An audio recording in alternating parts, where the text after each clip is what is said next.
Hello mga Katden lovers and Katden followers, narito na ang ilan sa mga pasabog na balita patungkol sa issue na kinakabit kay Alden. Tignan ang ilan sa mga updates dahil sa post po ni Mami Min, nagsiselebrate po sila may Christmas party ngayon sa kanilang bahay na nagaganap kung saan kasama ni Miss Catherine ang ilan sa kanyang mga kamag-anakan. Nakikita natin na they are enjoying the party. Let's watch this video.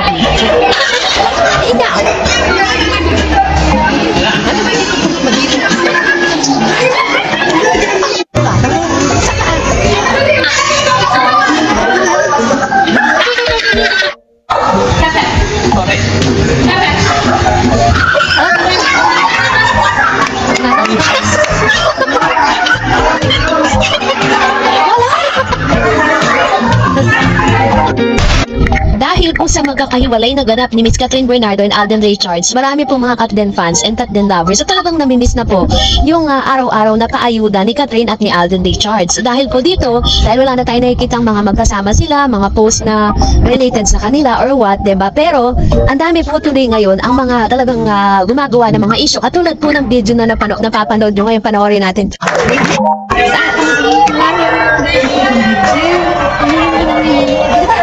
Happy birthday! Siyempre, unang-una po, thank you so much for that. Tapos, dahil po sa video ito, yung nag-post nito, sabi niya, umiiyak kayo ng umiiyak dyan, hindi pa din mababago ang katotohanan na hindi nililigawan ni Alden si Kat. Pati promo sa Dubai, sinasaling niyo, haha, maglapang kayo ng ganap after Thanksgiving party. Kasi ayun lang ang legit na ganap ng hashtag Katden, pero nga sila wala, haha. So, yun po yung mga kumakalat ngayon sa X, talagang pinag-uusapan po itong pinost ni Rochelle Pangilinan sa kanya pong Facebook na story. Sabi niya pa dito, buti pa si Alden at Sanya may ganap na hindi work-related. So, ito po yung kanya mga sinasabi, So, kung mapapansin po ninyo, is talagang marami pong nang iintriga ngayon kay Alden Richards at dito kay Catherine Bernardo at talagang sinasabi nila na wala na daw ganap pagkatapos ng movie ng Hello Love Again. So, ang pinaka point of view ko with regards to this is that kung talagang ito pong party na to is intended for Sanya and Alden Richards, bakit po nandyan si Rochelle Pangilinan? Bakit po kasama si Rochelle dyan sa party na yan? Kasi, just to be, maging fair lang tayo, na yung party na yan is, parang pa-birthday po yan at kasama po dyan ang ilan sa mga cast ng Pulang Araw. So, ibig sabihin, hindi po nila pwedeng sabihin hindi work-related yan. Dahil mo talagang exclusively for Miss Sanya lang yan at Alden Richards, walang ibang artista dyan. So, dahil po sa mga post na yan, is marami po talaga mga nagingit-ngit sa galit dahil parang sinasabi nila na niloloko daw ni Alden si Catherine, mga ganon, diba? At nahinahanapan ng mga, nagiging toxic na tapos parang nagiging, isa ito sa mga parang pinupuntos nila kay Alden Richards na parang hindi naman daw totoo kung ano pinapakita nila, diba? So, as a Katden fans and Katden na legit na fans, kung talagang may mali sa to, hindi nila ilalabas sa publiko to. Pero, tinangyari na publiko nila because hindi natin maiiwasan na magkakasama talaga sila sa mga ganitong ganap. Dahil unang-una, magkasama sila sa isang network at yung kanilang Pulang Araw, magkakasama din sila. So, ibig sabihin, nagmamatch po yung kanilang mga schedules. And para lang po sabihin sa inyo, prior po, kasi sa mga panahon na to, nagre-ready or nasa ibang bansa na si Alden Richards para doon mag-celebrate ng kanyang birthday. Yan po yung sinasabi, diba? So, ibig sabihin, prior matapos yung kanilang Pulang Araw, nangyari na ito. Ngayon lang po talaga yan ipinopost. So, parang napaka-unfair naman sa part ni Alden Richards na pag-iisipan agad na siya po ay isang cheater. At parang kung ano-ano na po mga bintang sinabi kay Alden Richards without any proof, Dahil alam naman ng lahat at kilala naman natin at alam natin po anong story ng Katden. If you are really, talaga, fanning Miss Catherine and Alden Richards, is makikita nyo po na bago lumabas ang lahat ng mga ito, bago po mangyari lahat ng ito, is matatandaan nyo po na yung effort na ginawa ni Mr. Alden Richards with Miss Catherine nung unang araw na siya po ay nakita na pumunta sa birthday party ni Miss Cat. Diba isang malaking ebidensya na yun? Hindi po magsiset ng effort yan kung talagang hindi siya interesado kay Catherine, kung hindi siya nag-e-effort para kay Catherine Bernardo. So still, hindi pa rin po magbabago ang stand ko for Catherine and Alden Richards. And for that, narito naman ang ilan sa mga comment at reaction po ninyo patungkol naman sa ating latest updates.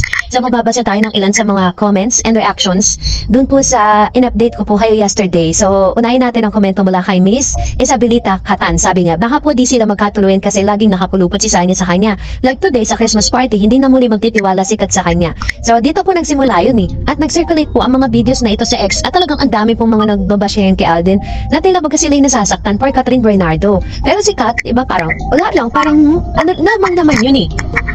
And sabi ni Mr. Mark Jean Ray, Diyos ko, nagpapaniwala kayo masyado. Maniwala kayo ng mismo sa bibig na ni Alden galing na nililigawan niya si Catherine. Super fan ako ng Aldab era before, and now I know why. Pag ang sinasagot ni Alden is to see, is what you get is smile lang. It means, pass lang siya. Malamya kasi si Alden. And but syempre, if not me, hindi niya marating asa na siya ngayon dahil ang tagal niya sa showbiz, walay karir niya. Kaya kayo, natutuwa at naniniwala lang if sa bibig mismo ni Alden na nililigawan niya or sila na ni Catherine. So, sa una pa lang na sinabi niya is ano siya, fan siya ng Aldab. At syempre, dahil Aldab fan siya, mas maniniwala pa rin siya dun sa unang pinaniniwalaan niya. So, ang mga ano naman na to, ang mga ebidensya naman na nagkakalat ngayon at yung mga statement ni Mr. Alden Richards at yung mga effort na sineset niya for Catherine Bernardo, yan naman talaga yung pinanghahawakan nating lahat ng mga Kat din. And sabi ni Ma'am si Esther, baka naman hindi talaga gusto ni Kat si Alden, yaan na kay Sanya kasi talagang gusto siya ni Sanya. Kawawa naman si Tisoy. And sabi ni Ma'am si Saganita Katan, baka po di sila magkatuluyan rin. So naulit lang, diba? So sinasabi nila dito na parang hindi sila nakakakita ng any efforts coming from Miss Catherine. No? So, alam niyo po, hindi pa naman talaga totally umaamin na parang sinagot na siya eh. Pero may mga evidence na po nakapagsasabi na si Alden Richards ay nanliligaw ng personal kay Catherine. So hindi lang natin alam kung talagang hanggang saan at hanggang kailan po magkakapagtantay si Alden. Sabi ni Miss Elena Galdo, Miss Doris, nasuportahan na lang namin si Kat. Nakita na ang kulay ni Alden. Si Alden doon siya kay Sanya at palihim silang dalawa ng lambingan sa likod. Totoo talaga na ginagamit lang ni Alden si Kat. Magpasalamat siya kay Kat. Ang nasa tok-tok. Yeah, pero wag muna sana, pinakita agad ni Alden na matamlay na siya kay Kat. At bakit niya pinagbili niya mga gamit niya sa Itan? Sana walang part 3. Ang HLA, wala na akong gana. Sorry guys, kung magalit man kayo. Ayan. So, naintindihan natin si Ma'am Elena Galgo kung saan yung pinaghuhugutan at sa pinanggagalingan ng emosyon niya patungkol kay Catherine at Alden Richards. So, kahit naman talaga sino, 'di ba? Parang magdo-double thinking ka. Ano na ba talaga ang lagay, 'di ba? Pero sabi ko nga sa inyo, hindi po lahat ng mga ipinapakita or hindi po lahat ng mga pribadong bagay kailangan i-post sa social media. Kaya nga po naghahanap tayo ng any evidence at any na mga related sa kanilang dalawa na makapagsasabi ng mga any ayudas kasi kung sa kanilang mismo lang manggagaling, wala tayong aasahan. Sabi ni Miss Jenny Jimenez, nasa black screening po ng Green Bone si AR kasamang ibang cast ng Pulang Araw like Barbie Porteza and Sanya Lopez bilang support kay Dennis Trillo and Ruro Madrid.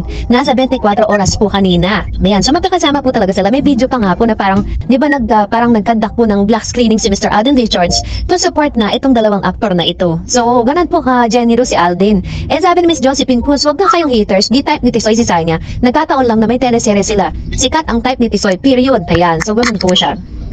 Kahit na po yung mga showbiz insiders mas talagang pinaniniwalaan nila that there's Kat and Alden Richards. Kayo pa kaya na isang video lang ang lumabas, bigla na na-twist yung inyong mga mind, no? Masiloso pa po kayo or masilosa pa kayo kay Catherine. Sabi ni Miss Anastasia, naku si Alden December 26 kasama si Alden ni Sanya sa GMA advance birthday party ni Alden.